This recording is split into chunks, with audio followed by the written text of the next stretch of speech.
I really think we're going to start to see content marketers move up into that marketing lead role because they understand that.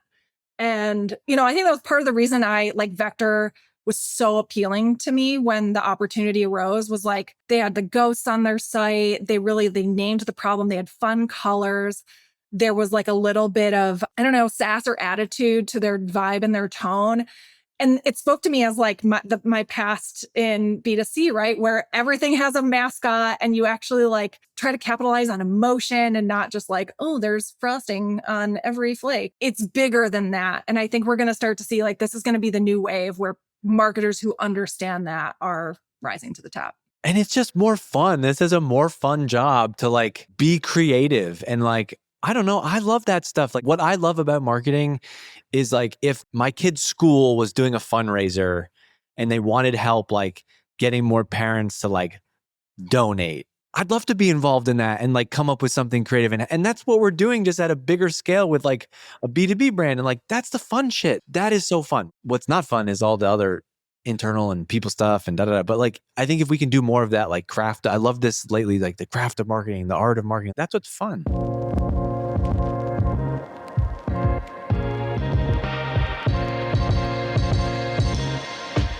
Okay, this is Jess Cook. Jess is a VP of marketing at Vector.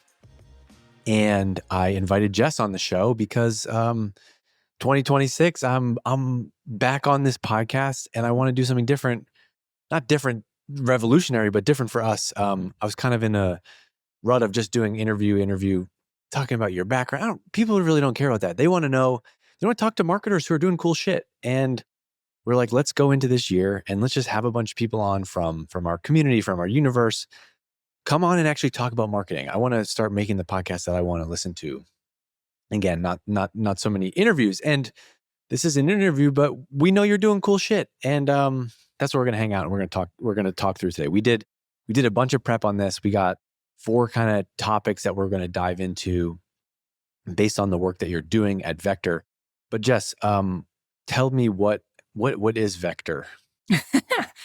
That is a great question. First, I have to say this is, I'm like realizing a years long dream right here. I need you to know that. Like, all right, go ahead. I'll listen. I'll take it. Yeah. I'll take it. I've been listening for years. It's been like a legit, like if I had, I don't do vision boards, but like if I had a vision board, it'd be like the DG show.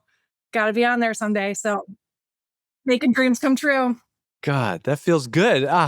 Take that in. Take that dopamine. Let's go. Some of that natural. Give me some of that natural dopamine. Holy cow. Wow. Thank you, Jess. All right. And that's the end of this episode. If you want more, But okay, so as a listener though, don't you agree? Like I want to hear the stuff I want to listen to is like, I want to hear what people are doing. And I miss that type of podcast. And I think I got to wait. Like, too many, like, I don't care where you went to college or if you went to college or whatever. Let's talk about what you're doing. Yeah, I totally agree. I think some of my favorite episodes of your show have just been like, I would be like on a walk and I'd get my phone out and I'd be like taking notes and I'd like write the person's name down. So I'm like, I have to go follow this person immediately after this is over so I can continue to learn from them. So yeah, totally agree. I'm excited. So that's the bar. That's the bar then. Like, I think what's cool about podcasting, we'll talk about this too, is you can attract a wide range of listeners. I want to cover like specific topics like, AI and SEO or product marketing or whatever. CMOs, all the way down from CMO to intern, that same advice, they're going to be listening to the same thing. It's like, you're a VP of marketing. You'll be walking around and be like, oh, I heard this episode about like SEO. Like, are we doing that? I wonder. And like, that's the show that I want to have. So I love it. All right, let me tell you about so Vector, some type of SaaS tool. You have a Ghost mascot, Series A-ish. What else? Tell me, how do I? Yeah, so Vector lets you build ad audiences from the people who visit your website, who click your ads but don't convert, and who are researching your competitors or relevant topics by name. So like you can actually see the list of people by name and title who are going to be in your ad audiences before you spend a dime, and push them over to all the platforms that you are already spending your money on, which is really exciting. We are pre-Series A. I don't know, it's seed round at the moment. Yeah. And Whatever. Just like how many yeah, people, like roughly what stage, and I 20-ish think, people total, two in marketing. okay, cool. Yeah. Yeah. We're Early stage yeah, startup. real early. And I got in here because of our boy Dan Murphy, who put my name forth when my CEO Josh was looking for somebody to lead marketing. So shout out to Dan. How did he know you? You know what's funny? I don't know. LinkedIn.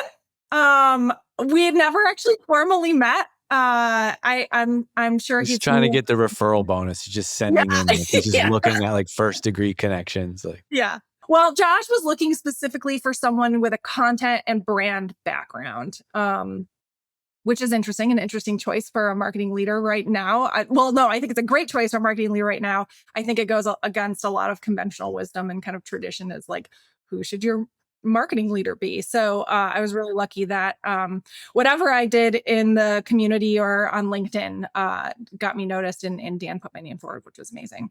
that is awesome. I mean, that's the goal. The hardest part is I get a lot of messages. I know Dan does too, about like, hey, do you know a person for this? And it's like, it's hard. You'd think we would. We got this community of all these people, but it's harder to, I think one of the hardest things is I think it's very hard to recommend someone that you haven't worked with directly. I really Yes. don't know. I'm like, yeah, I don't know. She seems really smart. She's cool to hang out with, but you just don't know. So Yeah, totally. anyway, it looks like you're doing awesome. You guys are doing cool stuff. A lot of people, I want you to know that, like, this is more than B2B SaaS, Jess Cook. I don't know if you've heard. Okay. I have a bigger heart than that. And so I'm just trying to explain the story. Like, I like when listeners have full context of like the type of company you're at, what you're doing, and then you can, your marketing knowledge is, your marketing tactics are applied through that lens. So Jess is VP of marketing, early stage startup in the kind of marketing and sales tech space. And her background came up through content and brand. Okay, cool. So one thing, we have 4 topics here that you're of stuff that you're doing in marketing at Vector that is working right now. Yep. And I want to spend like a couple minutes hitting on each one, and let's leave people walking away with, some insight here. Let's Okay, hear so it. topic number 1 is influencer marketing in B2B. You had this idea, we're going to do influencer marketing. Let's talk about that. Why did you do it? And then you spent 12 grand on 7 micro influencers and you generated $1 million in pipeline. Let's dive into that. This is something everyone's asking about. They're seeing content on LinkedIn. They're seeing, influencer in B2B. How did this come up at Vector and how'd you execute on it? Yeah. This was something I wanted to try very early on, and took me a couple months to kind of like ramp up and then get a budget sold in, and then part of that budget was like, we're going to test out some influencers. And so I landed on 12,000 simply because I'm not great at math. I had to like literally use calculator to figure all this out. But, that basically got me like, Well, I'm good at math now. I'm got ChatGPT. I'm good at math right, now. we're all good at math now. Wait, before you get into the campaign, just let's go back and like, why did you want to do this? So, hey, you're leading marketing. You're trying to accomplish some goal. Like, we could do anything: direct mail, influencers, events, trade shows, whatever. I want to know specifically, like, how did you pick this channel? What was the goal, reason behind it? And then let's talk about how you went and did it. Great. Great place to start. So, um, I don't have a demand gen marketer, and I don't have a background in demand gen. And so I'm not about to jump in and like start running ads willy nilly, because I will just be throwing money out the window, trying to build ad audiences, all of that. But we needed greater distribution. I post on LinkedIn. Our founders post on LinkedIn. We have a couple of employees who are really good at posting on LinkedIn, but like that wasn't going to be enough. Um, and short of running ads, I needed another way to like get into people's brains and eyeballs and hearts and minds. So influencers felt right because it was, one, a really easy way to just like increase distribution in a really trustworthy way. And 2, one thing I do know how to do is like go in and like turn those right into thought leadership ads. So that felt like a pretty big win. So that was the main reason. Was like, we just need more people to kind of know who we are from a trusted source. And influencers feel like the right way to go about that. Our audience is marketers, and like we eat that stuff up, right? Like we Yeah. I love when I see somebody I know, whether it's paid or not, like recommending something. So that was kind of the impetus. Nice. Okay. And I think that this is a big slept on thing. I was on the phone with a guy yesterday who was asking for advice, interviewing for a new job. It's kind of is crazy. Like thought leadership ads, it's like on one side, it's like it's a bummer from a organic standpoint because like you don't get to reach all your followers. But from a company standpoint, if you're spending money on LinkedIn, I mean, the thought leader ad is insane. Now you can take those 12 influencers and it's not just like one-off posts. Those are literally become like UGC ads for your brand, which Yeah, is really cool. exactly. So you can justify the cost other than like, we need these 12 actually, what was the offer? What did they post? What did you have them all post? And what were the mechanics of that? So we did a 3-month pilot and I aligned each month with either a launch, like a product that we had launching or that we wanted to promote.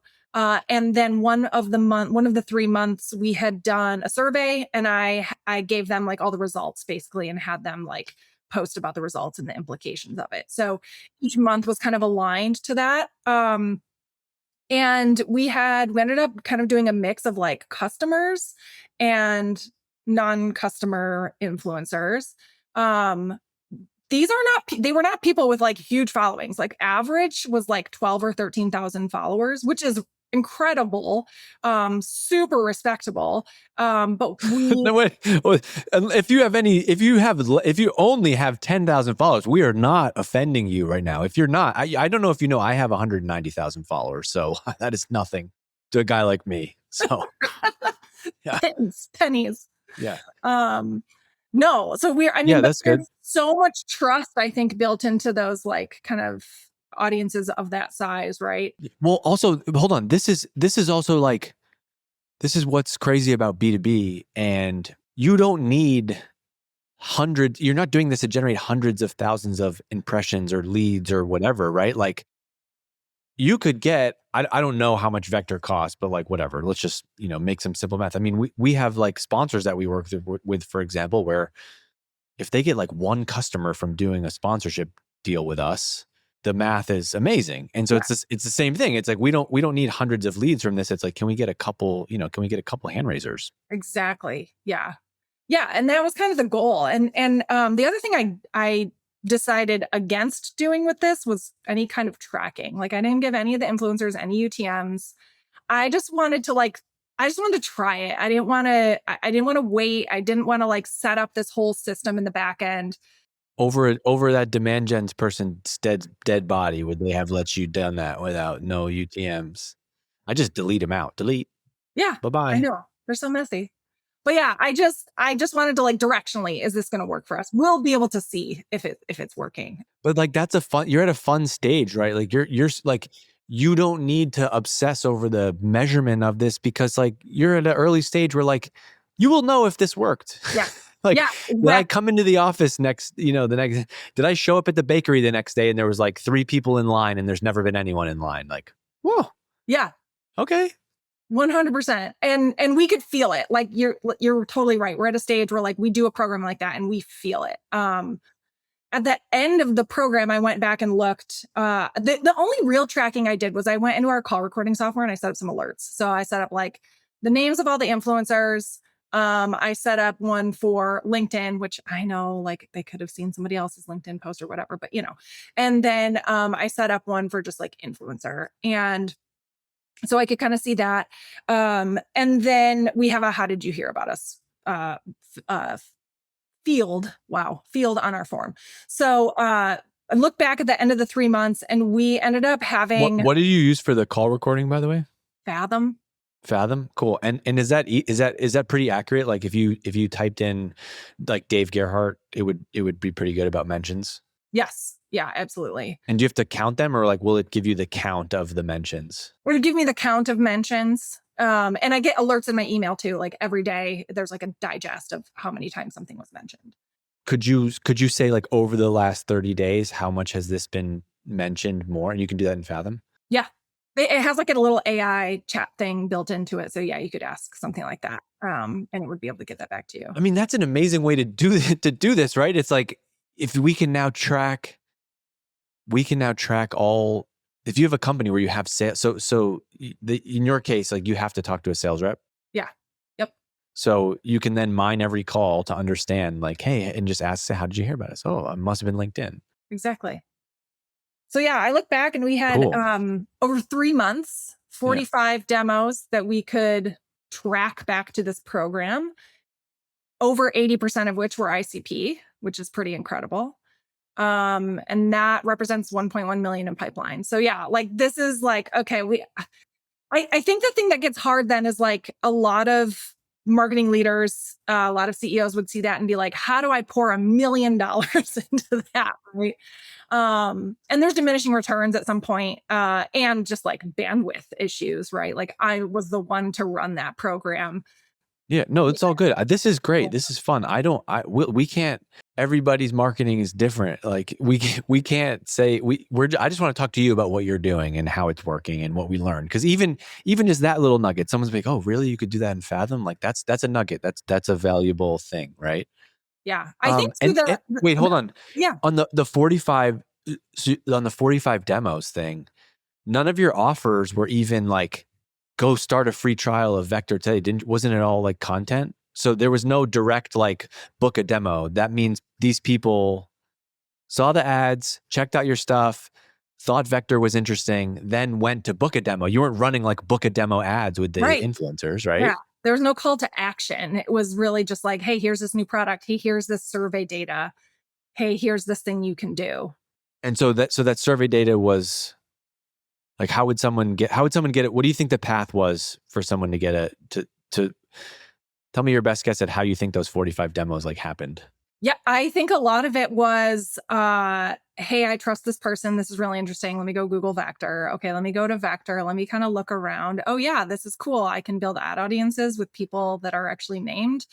Amazing. Let me actually see like what I can do with this.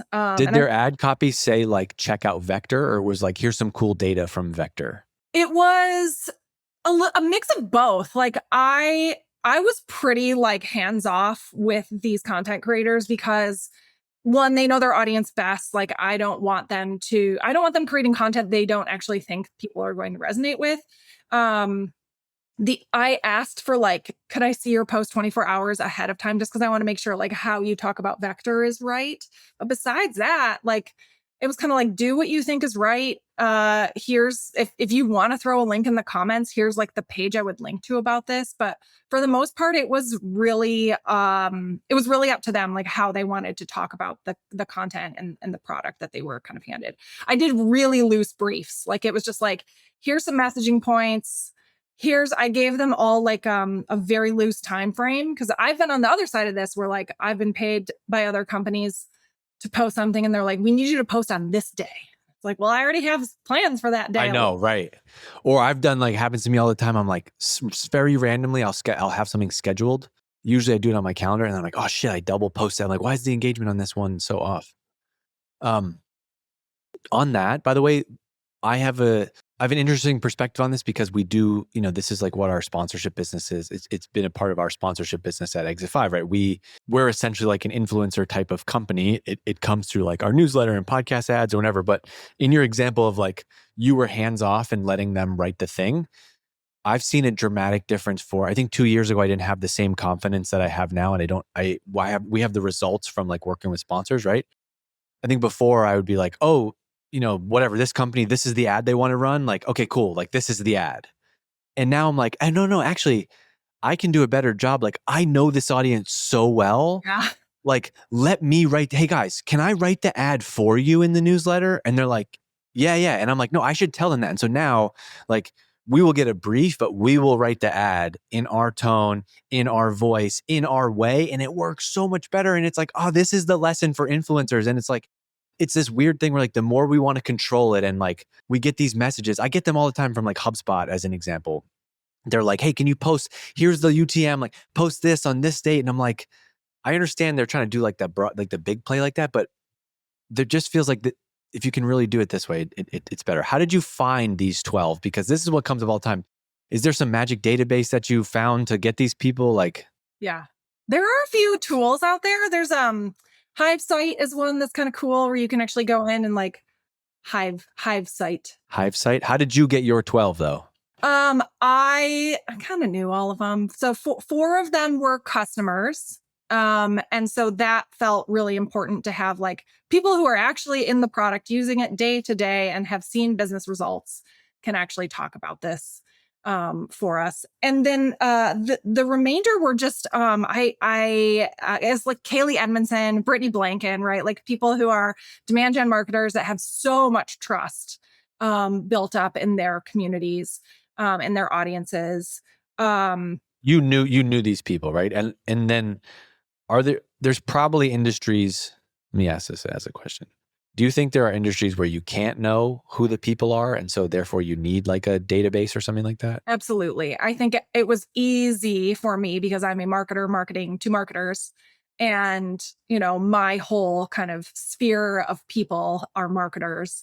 And so it was very simple for me to be like, yeah, these are the people I really want in this pilot.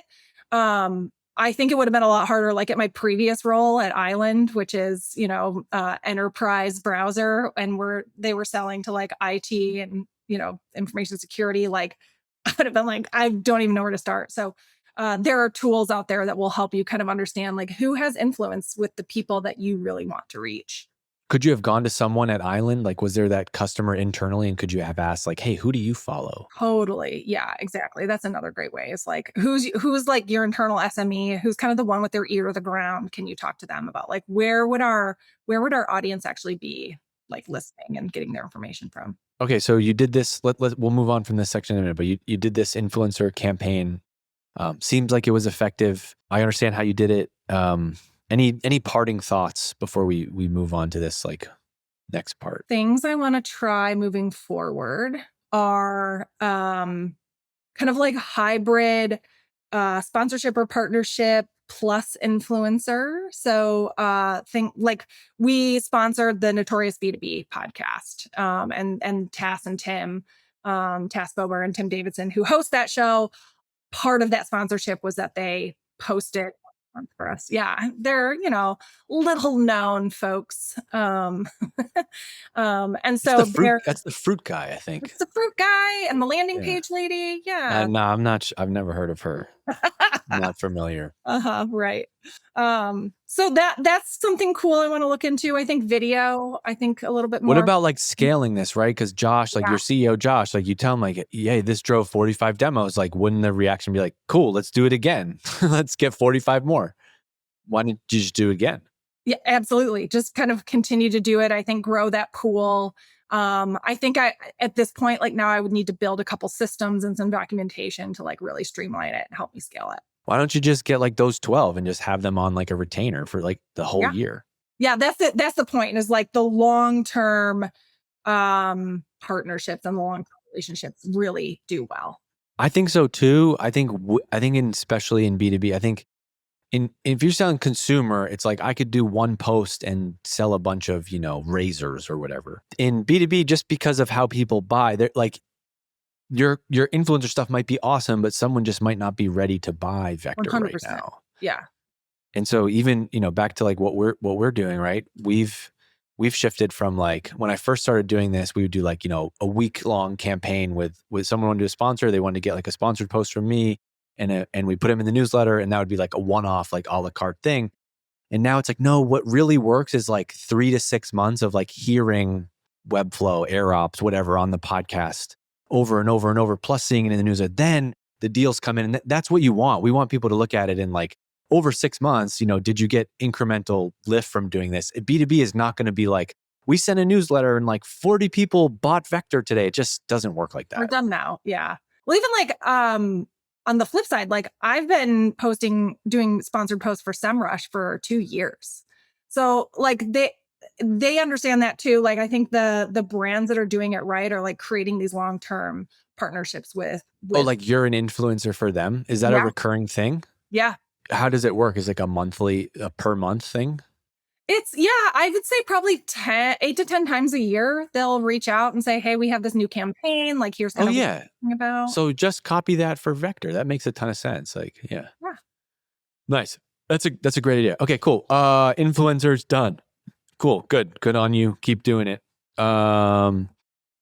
Or do it until it stops. Let's talk about podcasting. So you host a podcast at Vector.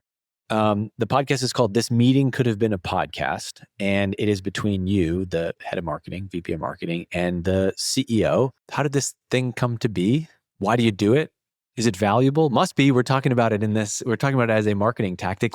I could spend an hour talking about the value of podcasting. So let me hear it. This is How's it going? One of my favorite topics. So it's going great. We're in season 2. We have plans for season 3 and 4. So obviously it's doing something for us. We really started doing this because we wanted some sort of like, there's lead magnets, right? We wanted an awareness magnet. We wanted something that was going to bring people to us continuously, that would always be kind of this big top of funnel, like you always know you're going to get value out of it. And through that, you're going to learn about us. And through learning about us, you're going to learn about Vector. And at the same time, we did not want the show to be about the product. We just wanted to like take building in public to the extreme. So we came up with this idea of This Meeting Could Have Been a Podcast. We kind of decided like it was going to be our one-on-ones. It was essentially going to be like you're sitting down in our one-on-ones. Each episode covers like one decision we had to make together. So it's like Jess wants to start running ads. Josh went to a conference and has a bunch of crazy ideas. Jess wants to start a podcast, right? So like each one kind of has a vein that we explore. And I think people like it because there are things you always want to say to your CEO that you can't, right? Because you just don't have that relationship. And Josh and I have that relationship. And so I think like I can say the things or ask the questions and I can get a real answer back to the things that like most people can't actually ask. And it's done really well for us. We this season is even more successful than last season. We have about double the downloads we did pretty consistently month over month. And it's a lot of fun. I love the whole idea. The concept of it is great. It seems like you two have the right chemistry for it, which matters. I think that's the kind of secret sauce of it, right? Yeah, totally. I think people know that like they're going to learn something, but they're also going to be entertained. We have a couple like weird moments where like we do really awkward positive affirmations and we stare directly into the camera. So it's fun. And like, I think one big piece of it being so successful is that we record on set. So we actually do this together. Like he lives in Florida. I live in Michigan. I fly down to Florida every few months and we over 2 days record an entire season. So I bring like 8 changes of clothes and we have like all the scripts written up and we kind of know exactly like what order we're going to do them in. And we do, the silly photos where you have to like, yeah. Does a lot of prep? Do you have to do a lot of prep for that? Or is it like topic driven and you're kind of riff, a ton of prep just to make sure that like we get the outline right. We don't do any real scripting besides the show opener. The show opener is kind of like a little skit. Besides that, it's all just kind of off the top of our head based on our outline. But we have very specific points we want to like make sure we hit and very specific stories we want to make sure we tell, moments from like, oh, hey, remember when we were at Exit 5 Drive and the boat mix up and we had to like go figure all that out and it worked out, right? So like we will sit down and like try to really get solid outlines written. And that is what takes the most work. Nice. That's awesome. I feel like the in-person thing makes a ton of difference. And then I also feel like because you're batching them, your banter is already like, you're like warmed up a little bit, Yeah, it is. And it you can feel that in the episodes. Like it just feels like one big conversation, which is awesome. Do you ever have a day where you're not really feeling up for it and you just got to do it anyway? There was one episode where I think it was like, one of the last episodes we were going to record on day 1 of the 2-day shoot. And I was like, I'm not feeling this one. Can we just like move this to the first slot tomorrow? And let's take that first one we were going to do tomorrow morning and move it to now. And like, I think I'll be in a better like headspace to do that. And it worked out great. But that's really like, have you ever been like mad at him and you have to do the podcast? No, No, we don't get mad at each other. I can tell him if he's being crazy, and he can tell me if I'm being crazy. And we're I like, mean, it's not normal. You're allowed to be frustrated with your boss. You know, whoever yeah, your boss is like can be kind of annoying sometimes. yeah. I don't know. We get along great. Like I had someone ask me yesterday, have you guys known each other like a really long time? And I was like, this time last year, I did not know him. Yeah, that's great. Yeah. That's if you can find that, that is the recipe. I mean, I think there's a lot of people who can do the job. I think that somebody else probably could. This is not a reflection on you. It's like I think somebody else could probably be doing an effective job at Totally. marketing for Vector, right? But when you have, it really is. I think the thing I'm learning too, Jess, is like everyone always is like, it's all about the people. It's all about but it really, the business stuff is so easy. Almost all of the problems I have in a week are people problems. Yes. Yeah. I mean, this is my 5th job in 6 years. And it's simply because like I would go somewhere and I would be okay, like kind of doing my work, but like I didn't feel that I never felt what I feel here, right? Where I'm like, man, people really want to know my opinion and they really care about it. And like, it just, it's different here. And I think if I had advice for people who are like, especially as a content person, where it's like really hard to quickly show how your work is having impact, like it's so long term, it's really difficult. It's like there is a leader out there for you, whether you're like you are going to report to a CEO or you're going to report to a VP of marketing or you're going to report to like a manager of some kind. Like there is a leader out there for you who you are going to be able to jive with and get along with and grow with. Like keep searching if you haven't found them yet. Because Okay. it just takes all the bullshit out, and then you God. two are on the same page, and you can actually have productive and creative discussions instead of constantly worrying about hurting feelings or saying something. Or, I don't know. It's just Yeah. How do I deliver this to them so that they like it? Yeah. It's like, yeah, it cuts all that out for sure. I tried this week. I tried just being super direct all week, and it's really working. Are you not normally like that? I think I can be direct, but I think I think right now it's more like I'm just saying like if I'm saying exactly why I don't like something and saying exactly what to do next instead of just being, yeah, like I think before I'd be like, okay, sounds good. And I'm like, I kind of don't really like, especially because a lot of our team is new. And so I feel like the more I just need to like say more things out loud, and it's like intentionally trying to shape the team and the culture. I Yeah, feel like if I don't, so I'm trying to be more direct, and it's hard. it is. I didn't always feel like this, but feedback is a gift. Like if you can internalize it the right way.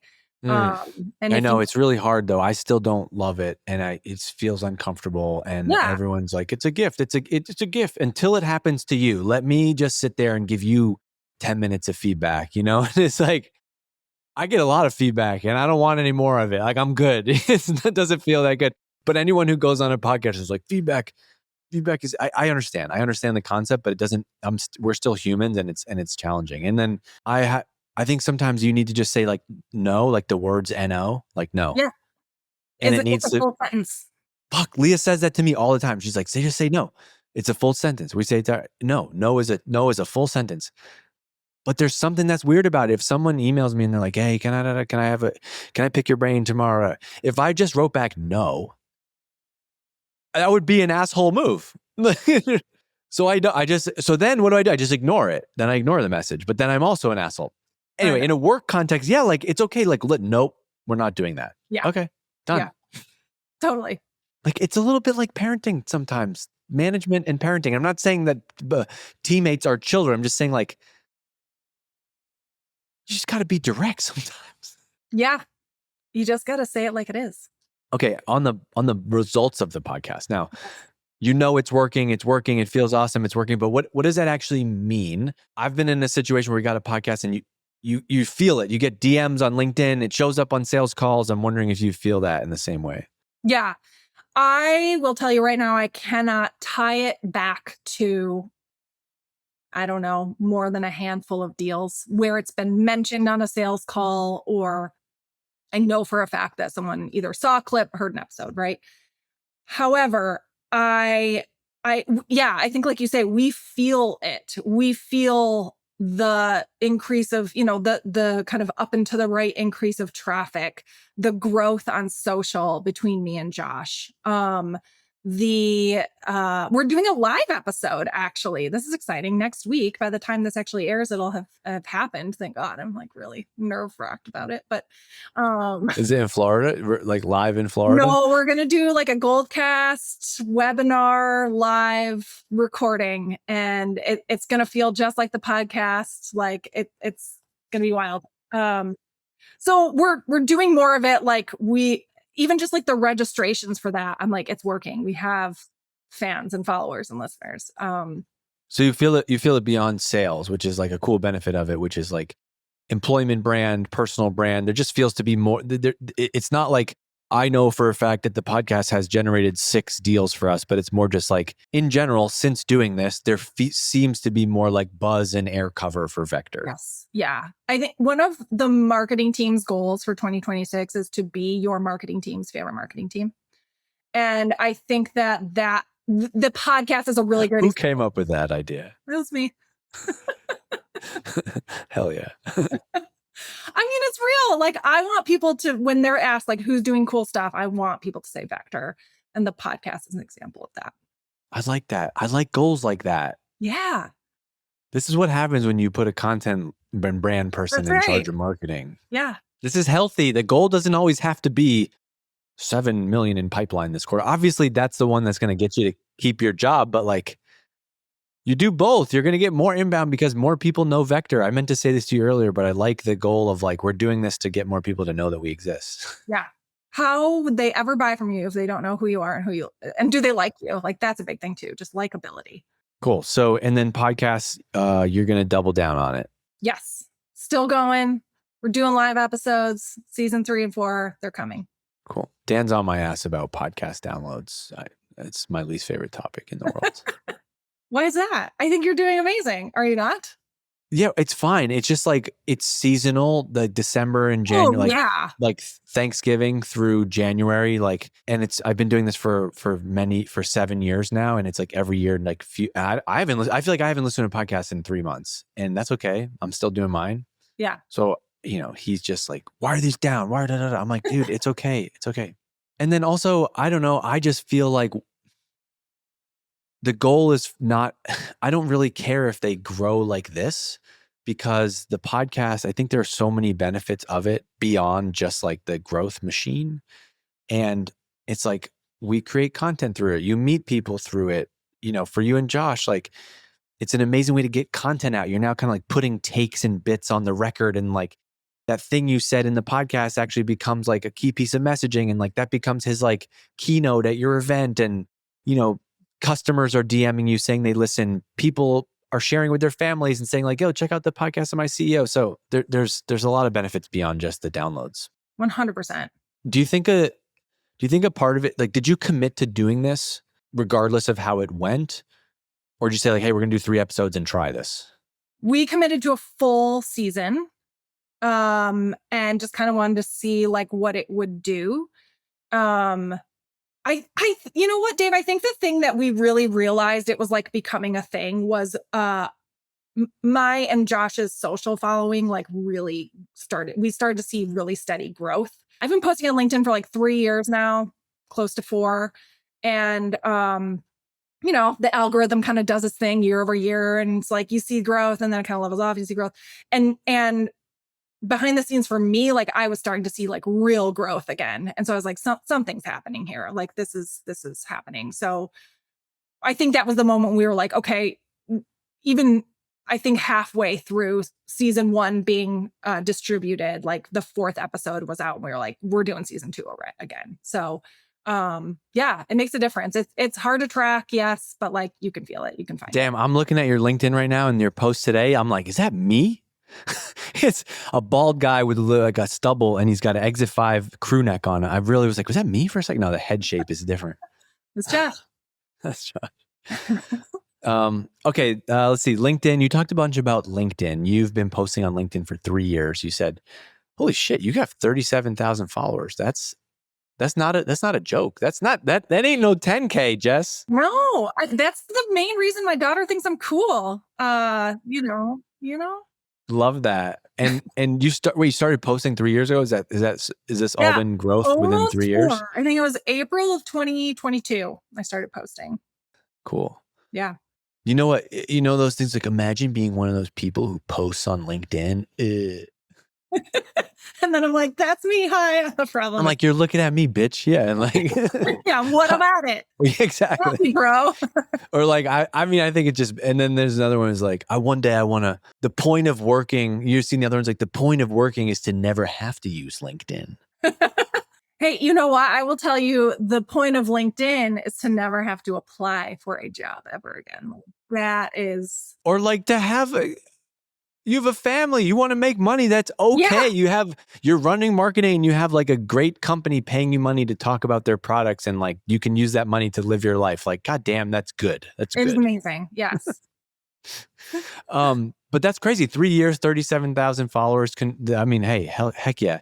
We love that. I'm happy to have a LinkedIn success story. But you like, how do you define your content strategy? In my prep notes from Aaron, it says LinkedIn unhinged branding. But like, I don't really think you're unhinged. You're like, She might be talking about Vector. Like Vector's a little weird. Vector's unhinged. Oh, okay. Yeah. Jess Cook is not unhinged. The Vector social brand is unhinged. Yeah, for sure.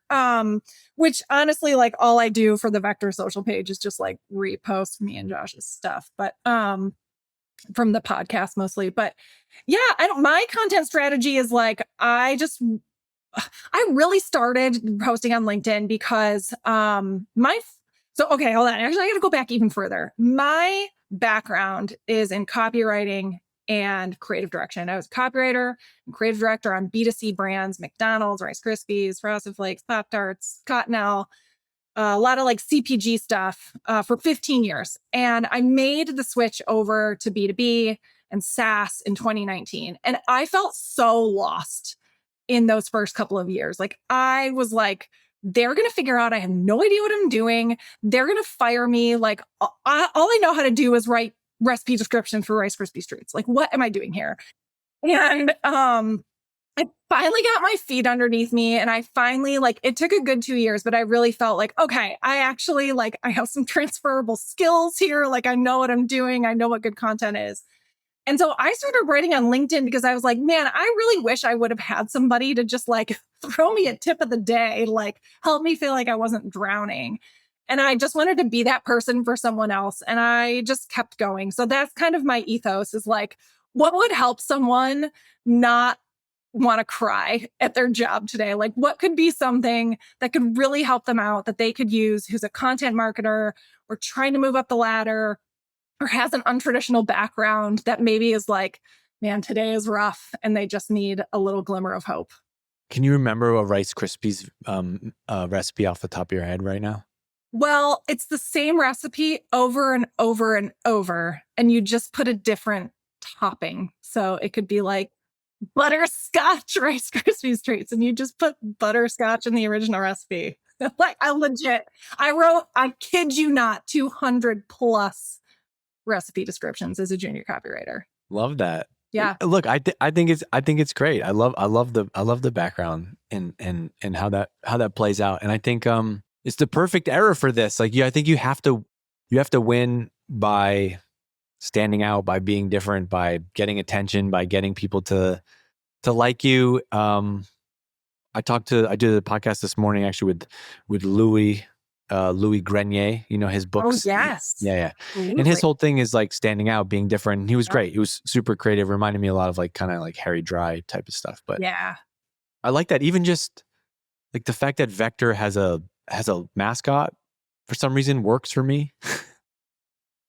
It does. And I said to you yesterday, you gave these out at our event, and my kids both have this ghost stuffy, but there's something about I'm looking at your LinkedIn, the banner you have, the only way to build ad audiences by name, and it's Vector and this little ghost. And then your white and pink, the brand colors, it really does work. And it makes me, I said this on the podcast with Louis, but it'd be fun to use brand as an advantage right now and to stand out and to not have your website and everything feel Stripe. Yes. Or whatever. I feel like it's non-negotiable moving forward. And I think I posted this just the other day. I really think we're going to start to see content marketers move up into that like marketing lead role because they understand that. And, I think that was part of the reason I like Vector was so appealing to me when the opportunity arose was like, they had the ghosts on their site. They named the problem. They had fun colors. There was like a little bit of, I don't know, sass or attitude to their vibe and their tone.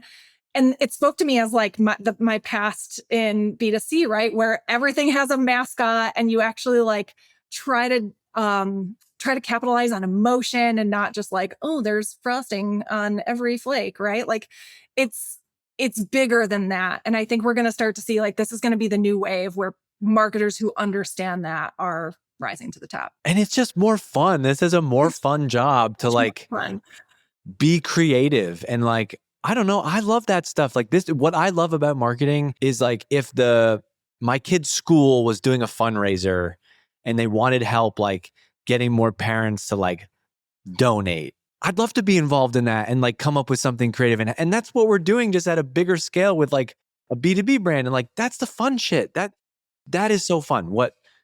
What's not fun is all the other internal and people stuff and da-da-da. But like, I think if we can do more of that, like craft, I love this lately, like the craft of marketing, the art of marketing, like that's what's fun.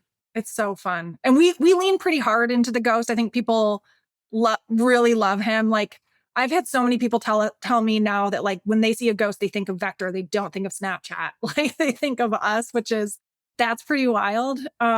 So did the ghost start out like as you all just started using the ghost emoji, and then did you eventually like design the ghost emoji into your own ghost? So Josh came up with the ghost, which again, like find you a C-suite leader who believes in brand so much they create their own mascot. Like that's huge. So he created the ghost. He used a little ghost image on one page of the website kind of to start as this idea of like, we're revealing the ghosts that are coming to your site, clicking your ads, right? Like they're no longer anonymous.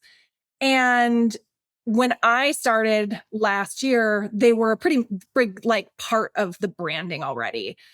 And I just like recognize that it could be the thing we really lean into and use all the time. So the ghost emoji is like, I think we kind of own that now. We're going to do a little sneak peek of our plan this year. We're going to do a little tour. We're going to do our own little event series called the Ghost Tour, where we go to different cities and we're taking prospects and customers out to nice dinner. And then we're going to go do like a walking ghost tour, right? We do a lot of like the hey boo, or we like lean into the like language like that. I one of my favorite parts of the job is I have the privilege of commenting as Vector on LinkedIn. So like I take on the voice of the ghost. Oh yeah, when it's not you, actually you can say whatever you want. Oh, it's so fun. Yeah. I call Are there other brands that you think have done a good job of this? It like kind of created a character, are winning right now with brand, like Vector is one, who maybe one or two others that you could mention that people might follow? Fibbler is another one. If you've ever heard of Fibbler, they're a LinkedIn like ads attribution tool. They also have a mascot. It's a little like lion. I stop at every single one of their ads that I ever see on LinkedIn because it's always like their lion in some sort of like meme that I've seen before, like the it's a Swedish company. This is always true. There's something out there that good. Yeah. So they're a really good one. There are companies that have mascots that I'm like, use your mascot more. Like who's got a good mascot? Mutiny has a great mascot. Mutiny has the raccoon. Oh yeah. And I'm like, you gotta use that raccoon more. I need a mascot. You need a mascot. I need a mascot. What would be your mascot? Like the number 5 with like legs. Ooh, I love it. I don't know. That's a good one. The ghost is great. The ghost works. All right, cool. Brand is back, baby. It's funny. This note in here was Jess worked on childhood brands: McDonald's, Eggo, Rice Krispies, and Cottonelle. This is Google Gemini, by the way. And one of the suggesting questions was, you spent years writing for brands like Eggo and Rice Krispies. Now that you're a parent yourself, do you look at these boxes in your own pantry and think, I would have written that tagline differently? That's a great question. I think that was Aaron. That was Aaron, actually, not Gemini. She's amazing. I'm sure I would have. I mean, I was writing those lines as like a 20-year-old. Right. No disrespect, 20-year-olds. Listen to this. No disrespect. None. I No was one disrespect. once for 10 whole years. I was a 20 something. But I'm 38. Listen to me. I'm 38. And if I could go back for one day and talk a bunch of shit to my 23-year-old and 25-year-old self, I would. Heck yes. Absolutely. Agreed. Yeah, I would. And because I know things now that I couldn't have possibly known then. So yeah, absolutely. I would write. Which is, it doesn't even mean you're smarter. Just like literally you have more time. Like I will know more when I'm 70 than I know more now. It's a fact. Any older person, any person older than me that I've ever disrespected in my life, take back. It's over. Never wipe it away. Never happened. Never happened. No, right. I understand the error of my ways. You in the copywriting thing now. So you wrote for like the big brands, right? But now all the whole marketing play is like everything in our pantry, right? It's like Linda made these snacks because she was tired of feeding her family. She saw the sugar, how much sugar there was in normal snacks. And so she made veggie chips. You know, it's like, it's always a story about like how some family like created their own thing now. Or out of their garage, sold it in a wagon. Yeah, totally. What is your like guilty pleasure at home drink during the day? Like for me, I'm a closet Olipop guy. I'm not, a lot of people don't like it. A lot of people do. Has that fake taste in it. For me, it works. Well, do you have one? I could see you being a tea person. I'm a Coke Zero girl. Whoa, I didn't see that. Yeah. Coke Zero. Wow. Love it. Okay. Can't get enough. I have to like limit myself to one a day. Does it have caffeine? Oh yeah. Caffeine doesn't really like do anything for me though. I could have a cup of coffee right before bed and be fine. Has that always been true? Yeah. Maybe because we had this, we were in Arizona and we had this team dinner and it was really late at night and I was on the West Coast and I just was all out of it. And Dan I was really full too. And after dinner, he ordered an espresso. He says, I always get an espresso after dinner. And he's like, I feel like we ate so much. He's like, you'll be fine. You ate so much steak. Like it's not going to bother you. I was up the whole freaking night. Yeah. No. So that stressed me out. You're a Coke Zero. We're going to send you a big case of Coke Zero. Oh, I would love it. You can have one a day. When is it? Is it just timed? Is it timed at a certain like point this a is day? The thing about getting older. I won't tell you how old I am, but I am older than you. And I don't like to drink water. I have this. Josh actually for Christmas got me this water bottle that like lights up when I don't drink enough, and so I make myself drink 3 of those before I can have a Coke Zero. Good. That's good. Good for you. And I would have guessed that you're like 28. So. Take that, put it in the bank, clip that on the record. You can have it. Gift from me to you. I appreciate that. Happy Hanukkah. Like, you're good. What else is in my doc? I think we did it. We talked a little bit about the transition from content to VP of marketing, but maybe let's wrap up and hit on this for a couple more minutes. We didn't do it enough justice. Are there things that need to be different? Content person Jess to VP Jess, and what are they? Yeah.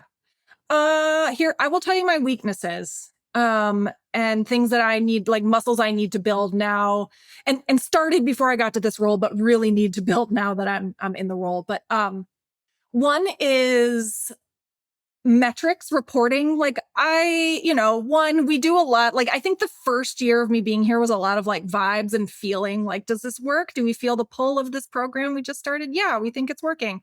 I want to get really good this year at like knowing what's working, and actually doing some sort of reporting and like building some dashboards. We have an incredible, RevOps lead. I believe she's been on multiple Exit 5 events, Sarah McNamara, but she's building all kinds of stuff for me for this year to really understand like what's working, where should we double down. So that's one big thing.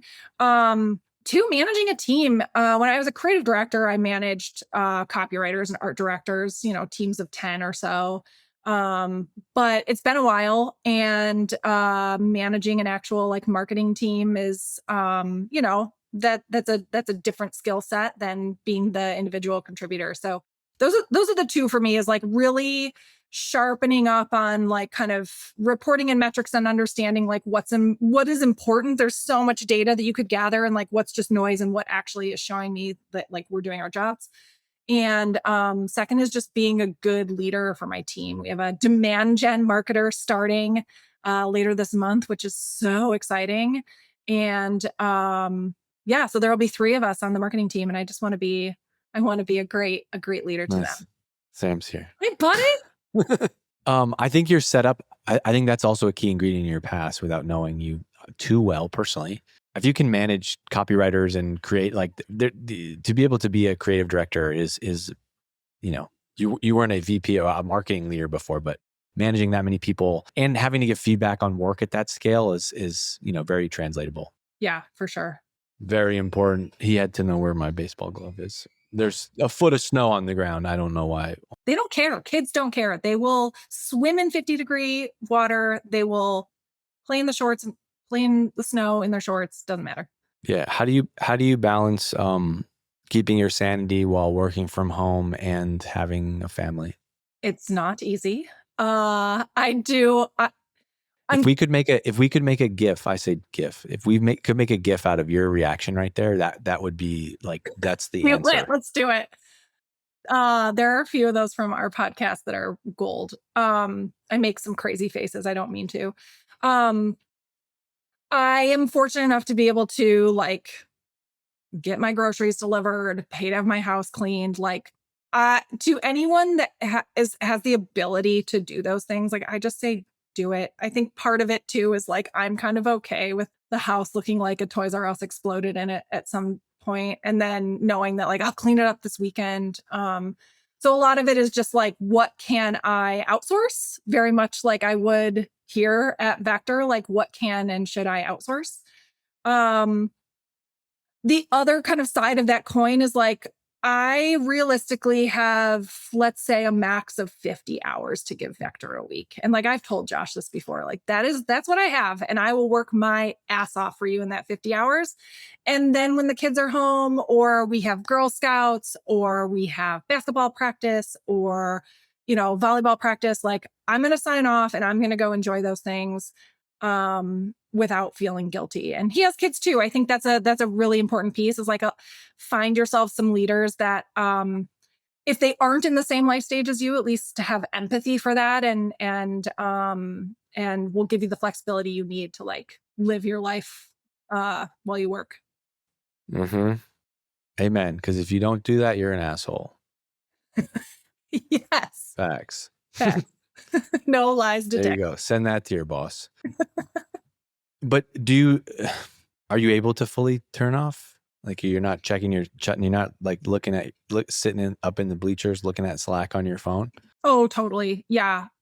I'll be on vacation. I was in a pool in Turks and Caicos earlier this year, checking in on LinkedIn. Like, what am I doing? So like that's the whole thing, right? Like even you quantifying it as 50 hours, it's like it's not. Yeah, you're so it's right. Not maybe like hours touching the computer, but like, and like as the owner of the business, like, don't you just want, or the boss, whoever, like, is it about the hours that you're working, or like, how can I create an environment where like you're walking the beach in Turks and Caicos and you're like, oh, you know what ads we should run? Like, I want that. And so if you're only going to be in the office for whatever, but like you get it.